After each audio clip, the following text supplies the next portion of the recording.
Here we go.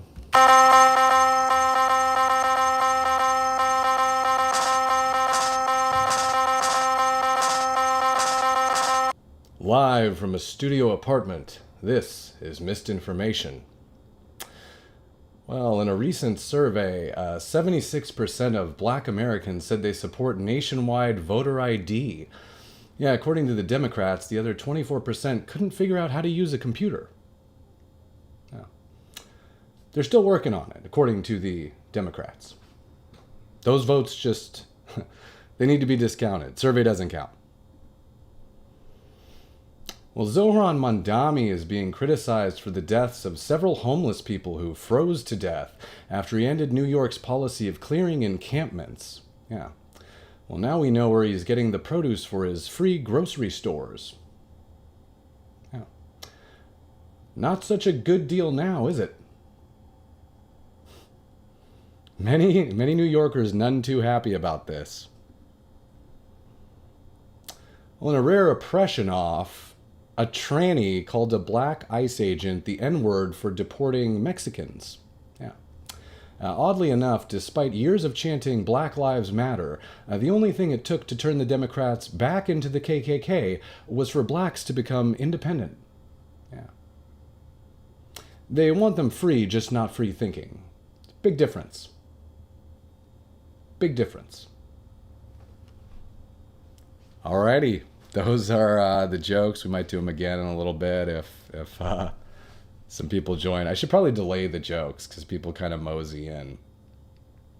We'll maybe circle back in a sec.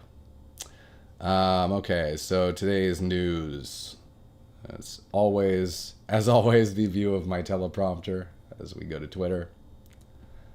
The X, as it's called. So big stuff today. Billie Eilish still in the news.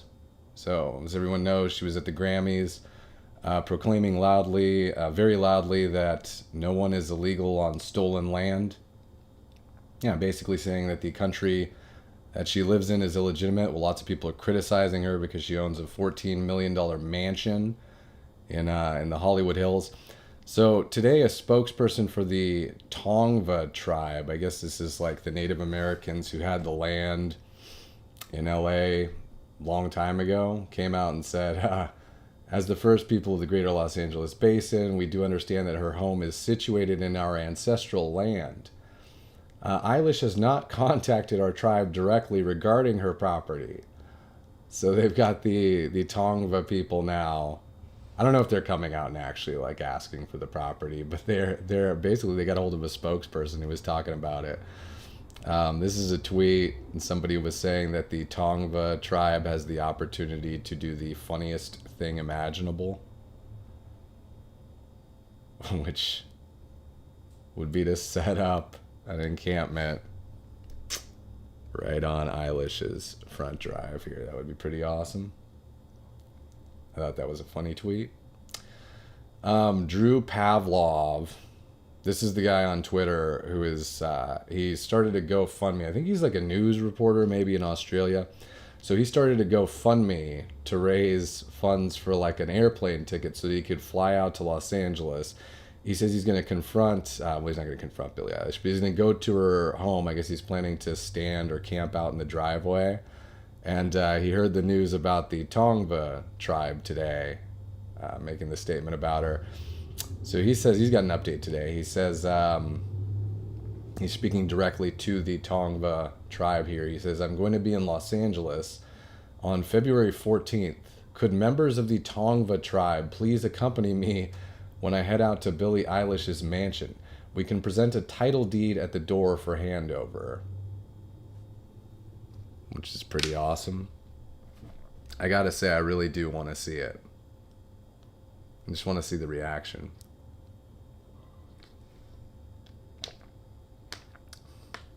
She had just enough moral courage to speak out against it, but not enough moral courage to actually do anything about it. So it should be interesting to see. Big thing from today too, yeah. A new survey, I guess. 76% of Black Americans now saying that they support nationwide voter ID. What do you guys? It's also 82% of Latino voters, by the way. That's like buried in the lead of this poll. What do you guys think? What's the reason? What's the reason for the shift? This is something I've noticed for a little while now. I noticed it first on a video that I made for Instagram. It was like making fun of Somalians for the feeding our future thing. And I took a jab at just generally black people in the video, and a bunch of black people came out, and they had like they like super distanced themselves from the Somalis. And like a couple different people actually came out in the comments and made the comment to not compare the Somalians to the what they called foundational blacks, which is, I'd never even heard of that phrase used before. But apparently that's a thing with black people, and I've heard it more and more often since I posted that video, actually, where, you know, I mean, Shaboozey just came out too at the Grammy Awards, and he was you know, made his big performative speech saying that the country was built by immigrants, and he actually took a bunch of flack from the black community, because the black community was not happy that they kind of did the whole slavery thing, like actually physically helping to build the country, and then Shaboozey's out there saying, no, it's immigrants that are doing it all, right? So I've started to see like more and more references to this kind of foundational black idea.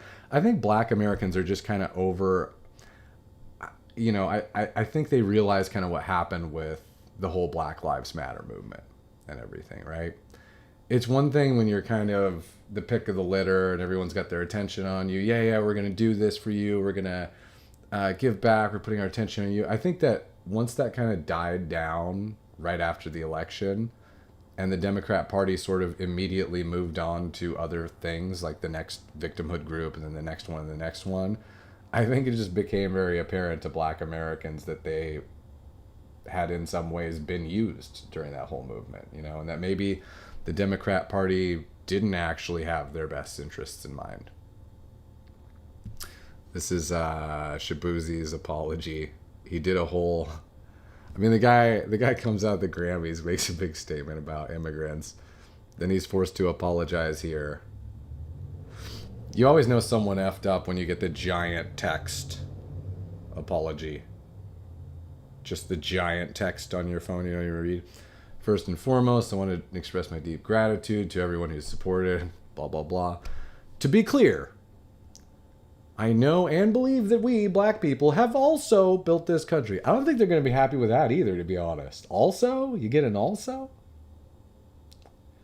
My words were never intended to dismiss the truth. I'm both a black man and the son of Nigerian immigrants in the overwhelming moment, blah, blah, blah. So he came out, ate crow. It stands on the foundation laid. See, foundational blacks, it's an actual thing. I think the other thing is that, so black people, and I mean, I'm not the spokesperson for black people. This is what I've noticed. They're not too happy about the Somali fraud. They feel like it makes them look bad. They don't want to be associated with it. They consider those just immigrants, non-foundational blacks. And then they're also not really too happy about all the illegal immigration, because they feel like that's just diverting their opportunities for work and everything. So it kind of harkens back to the joke in the monologue, you know. Democrats are all about black people until they actually become independent. Whether it's independence or independent thought that's different from towing their line, all of a sudden they're not their best friends, right? This is the clip, by the way. So I guess what happened earlier today, there was a black ICE agent. I'm assuming this was in Minnesota. I'm going to assume that any chaos is just in Minnesota or Minneapolis. Black ICE agent. And he, I guess he was arguing back and forth with a trans person. And to be fair, he does start some shit first. He calls the trans person a woman, I think. They were probably egging each other on for a little while. Or he says, "Aren't you a man?" That's what he says to the person. And then they call him, you can listen. Are you a man? Wow. Wow, is that a question? Wow. Okay. How do you feel about ripping people from their families? Does that feel good? Fucking house nigga in here. Sir, I need to move Fucking house nigga working for the fucking KKK. I'm sorry, what was that? This guy, by the way, like, he almost throws it all away in a second. You'll see. Why are you calling a woman a man? I mean, what kind of a guy does that? Fucking house nigga, bitch. He almost throws it all away. He's getting ready. Here he goes again. He's oh, that's crazy.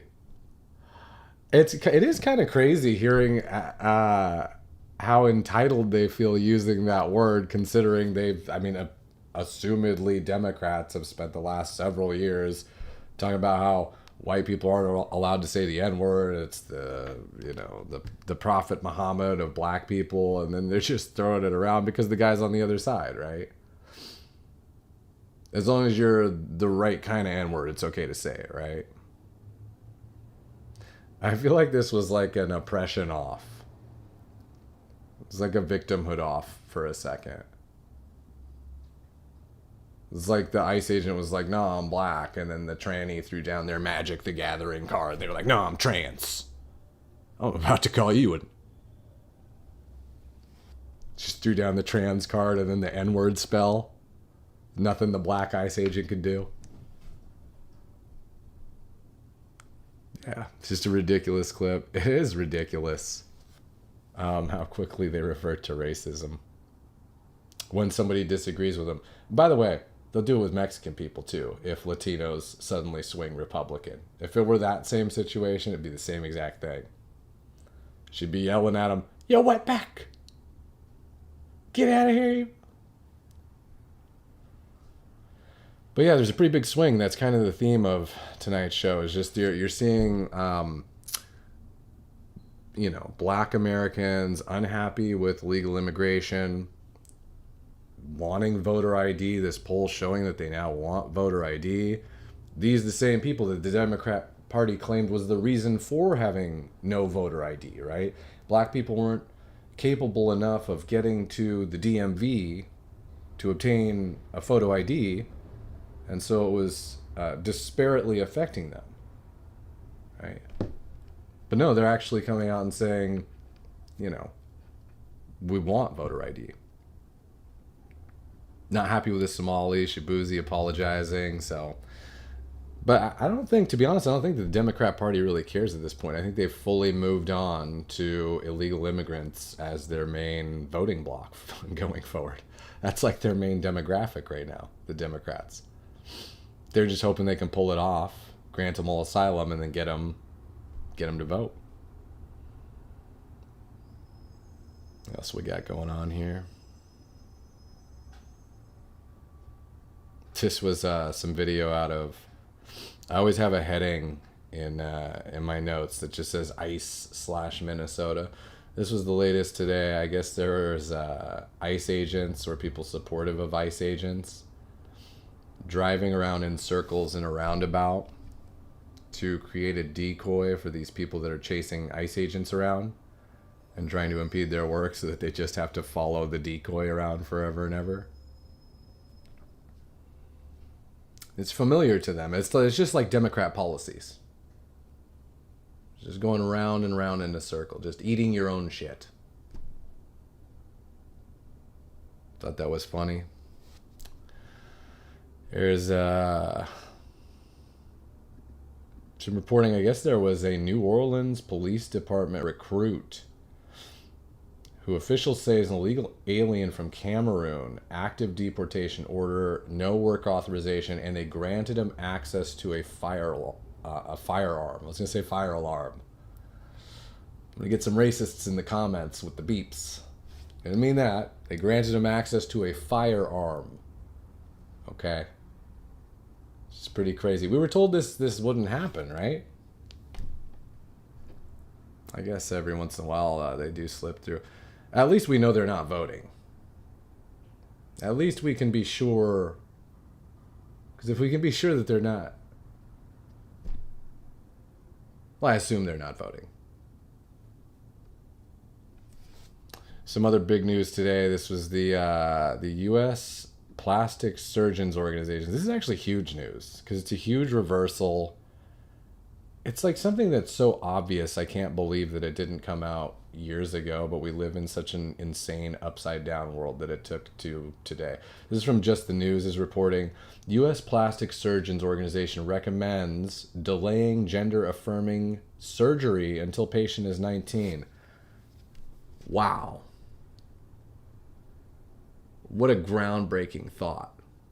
I wonder how many studies they had to do to figure out that child genital mutilation was bad, even if the child said they wanted it. Crazy. Must have been a ton of experiments done. Actually were, sadly. So they go on to say here, this is kind of the critical piece of the article, available evidence suggests that a substantial proportion of children with pre-pubescent... These are fucking tough words. Good God. How can you even be a trans surgeon? You can't even say half this stuff. Available evidence suggests that a substantial proportion of children with pre-pubertal onset gender dysphoria experience resolution or significant reduction of distress by the time they reach adulthood, absent medical or surgical intervention. Which is what common sense would tell you, right? I've said this for years. I always felt like not all transgender people, but the recent wave of transgenderism, especially among youth, always felt to me like a little bit like the new goth. Do you guys feel that? Like when I was a kid, if you felt like, disconnected from everyone else, you just became goth. You just put a bunch of makeup on, you dress completely different, you looked kind of feminine if you're a guy, or an eyeliner and stuff. And then they took it a step further. They were like, oh no, let's cut off our tits. Too far. Too far. And that's the thing about going goth. As horrendous as they are, they can always go back. With the trans thing, very obviously, I don't even want to point this out, but you're letting a child who doesn't even have the ability to take a drink, right, yet, doesn't even have the ability to join the military yet, make a life-altering decision about their body based on feelings, right? Which I'm not discounting it, saying that in all cases those feelings aren't valid, but certainly, and here they're acknowledging, in a lot of cases, yeah, it sucks to be a teenager. You feel really bad in your body. You don't know who you are. You search for identity, and those feelings pass. So I do think that when we look back on the whole transgender craze in a couple years' time, we are going to view it as modern day lobotomy, or as I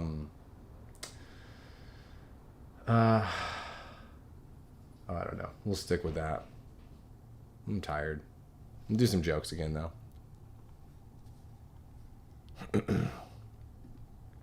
Boom, boom. Get out of there.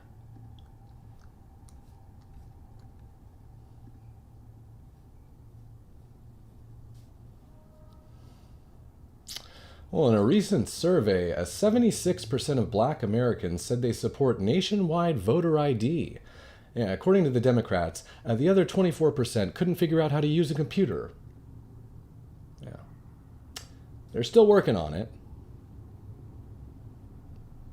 They said we should just get rid of the survey. It doesn't count.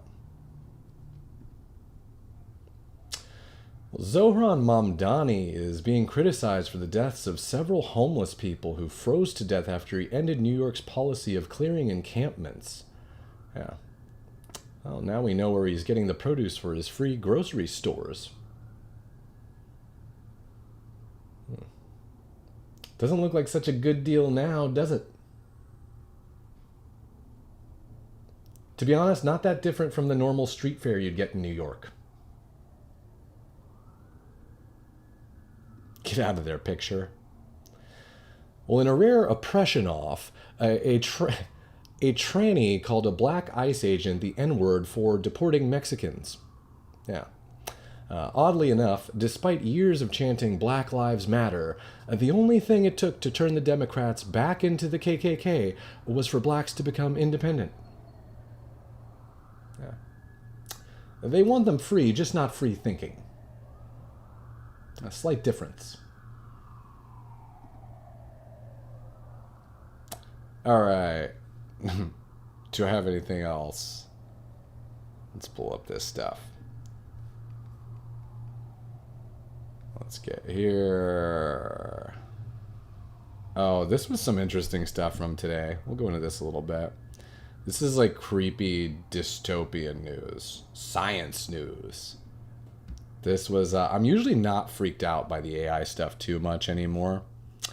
The Reddit post thing the other day didn't really freak me out. This worries me a little bit. This is troubling.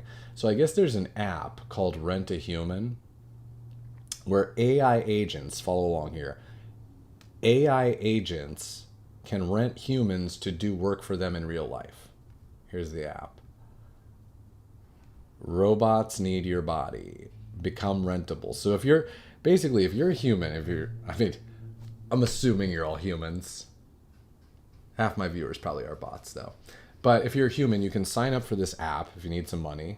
You can see down here, I don't know what orgasm princess means, but that's either a job or a username, hopefully a username. They sign up, they say, my rate's $50 an hour, right? And then if an AI agent, these are the AIs that are moved beyond the large language models, they're designed to actually execute tasks for people, right? You're like, hey, AI agent, go make me reservations at this restaurant, and then open up a computer screen here.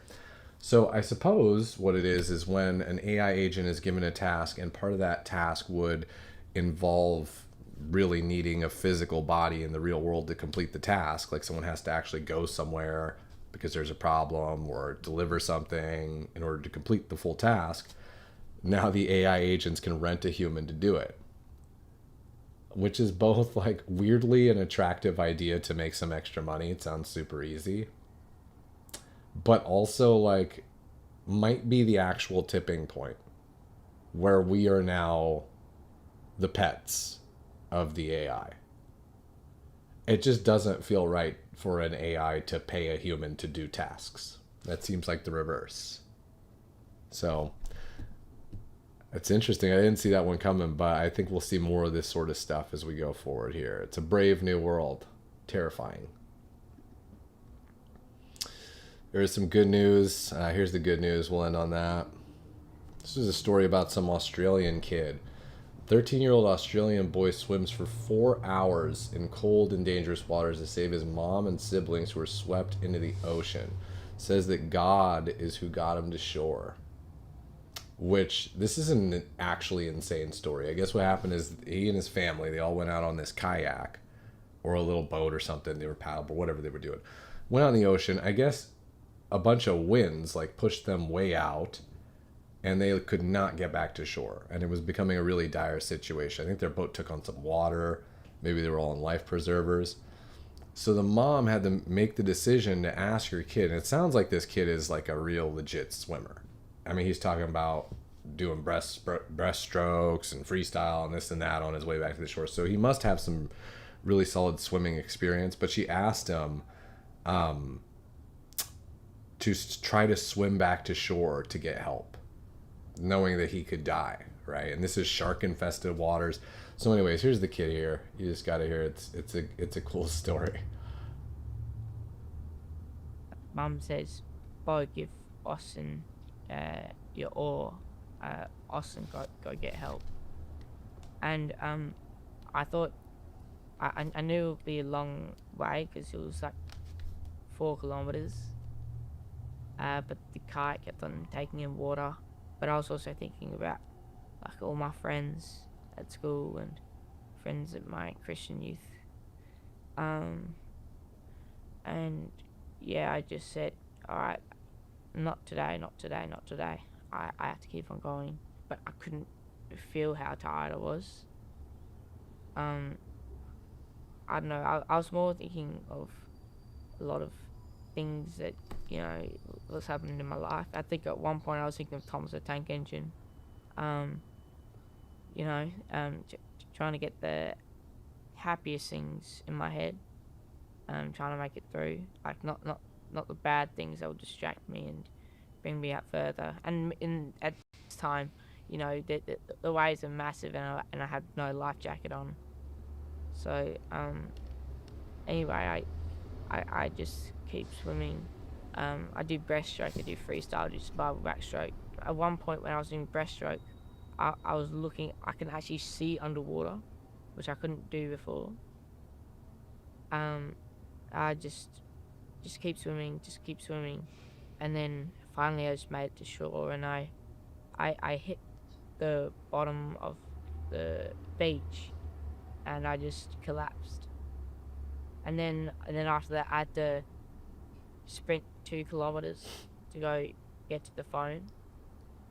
And then when I got to the Yeah, so crazy. That's his mom right there. She's obviously very proud that it all worked out.